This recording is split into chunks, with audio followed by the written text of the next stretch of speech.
Hi, I'm Dr. P.K. Talwar, cosmetic surgeon, New Delhi, and I'm practicing cosmetic surgery for more than 30 years now.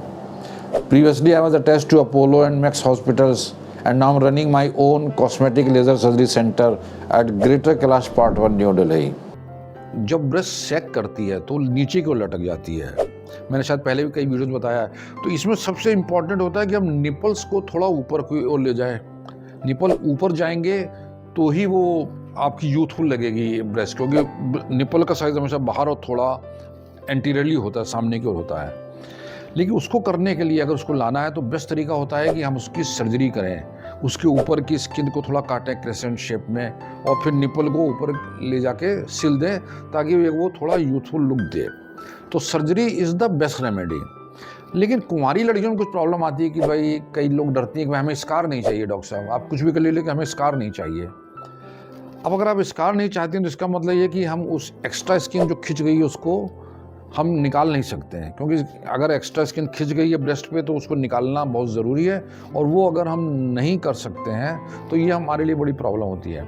तो उसके बाद क्या बचता है? उसका ये बचता है कि हम थोड़ा लेस इन्वेजिव या फिर कंजर्वेटिव ट्रीटमेंट की ओर जाएँ। लेस इन्वेजिव ये है कि अगर आपका निपल बहुत ज़्यादा नहीं लटका है, मतलब जो आपका फोल्ड होता है ब्रेस्ट का उससे नीचे नहीं लटका है, तो ऐसे केसेस में हम थोड़ा इसमें फैट डाल सकते हैं, आपके पेट से या कहीं से थोड़ा फैट लेके डाल सकते हैं अगर उसका वॉल्यूम थोड़ा कम हुआ है तो वो एक तरीका हो सकता है। लेकिन अगर फैट डालने की गुंजाइश नहीं है या आपको लगता है कि नहीं साइज़ ठीक है, हमें और नहीं बढ़ाना, तो फिर कुछ रेमेडीज़ रहती हैं जो विच में help you to certain extent but they are not as great as surgery. जैसे कि उदाहरण के तौर पर मैं ये कहूँगा कि आपको थ्रेड लिफ्ट भी आई है कि आप थ्रेड के द्वारा भी ब्रेस्ट को उठा सकते हैं ताकि वो थोड़ा लोड ले सके। तो अगर थ्रेड थोड़ा लोड ले लेते हैं तो आपकी जो ब्रेस्ट है वो उठ जाती है, जो सैगीनेस वो इम्प्रूव हो जाती है। लेकिन वो थ्रेड वाला कितने टाइम तक चलेगा इसकी कोई गारंटी नहीं दी जा सकती है, but that is one of the treatment you can say. फिर उसके बाद बस चीज़ें बचती हैं, आप लेज़र कर लें, रेडियो फ्रीक्वेंसी कर लें, कुछ भी कर लें जिससे कि स्किन की थोड़ी जो सबडर्मल लेयर होती है थोड़ा हीट अप हो जाती है, जिसके कारण स्किन थोड़ी श्रिंक करती है। तो थोड़ा बहुत इम्प्रूवमेंट उससे किया जा सकता है, लेकिन वो ज़्यादा लॉन्गर लास्टिंग नहीं रहता है, बाद में फिर वो सैग कर सकती है, लेकिन temporary effect you can gain with that.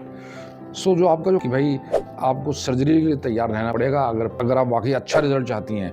वो नहीं चाहती हैं तो आप अपने कॉस्मेटिक सर्जन से मिलें, वो देखेंगे क्या फैट इंजेक्शन से आपको कुछ इंप्रूवमेंट आएगा। अगर आपको फैट इंजेक्शन से कुछ इंप्रूवमेंट आता है तो नथिंग लाइक इट, वो फैट इंजेक्शन में आपको स्कार भी नहीं पड़ेगा क्योंकि पेट से निकालते हैं यहाँ डालते हैं। वो जो है आपके सर्जन उसको करना चाहेंगे कि नहीं, वो देखना पड़ेगा। फिलर्स के रिजल्ट इतने अच्छे नहीं हैं, मतलब मैं उसको इतना अच्छा नहीं मानता हूँ। और अगर आप फैट के लायक नहीं तो फिर मैं समझता हूँ कि थ्रेड लिफ्ट या के तरफ आप जाएं जिससे कि थोड़ा उसको उठाया जा सके, कुछ थोड़ा सपोर्ट दिया जा सके। सो all in all surgery is the best method. लेकिन उसमें चूँकि थोड़ा स्कार आता है कुंवारी लड़की में और लड़कियां डरती हैं, तो मैं ये भी नहीं आपको इंसिस्ट कर सकता कि आप यही कराएं, but that will give you the best possible result. उसके बाद फिर मैंने जैसे आपको बताया फैट इंजेक्शन है या थ्रेड है, they will help you to certain extent. बाकी लेज़र, रेडियो फ्रीक्वेंसी एटसेट्रा बाकी जो ट्रीटमेंट हैं well for very short time. So all in all मुझे लगता है कि मैं आपके सामने आप पिक्चर क्लियर कर पा रहा हूँ उसके बाद। लेकिन इसके बाद भी अगर आपके मन में कोई प्रश्न है, कोई शंका है जिसका समाधान चाहते हैं तो आपका स्वागत है। आप हमारी टीम से संपर्क करें, हमेशा की तरह मैं बड़ी खुश होगी आपके किसी प्रश्न का उत्तर देने में। और अगर आपको वीडियो पसंद आया तो कृपया से लाइक और सब्सक्राइब करना ना भूलें। Thank you very much.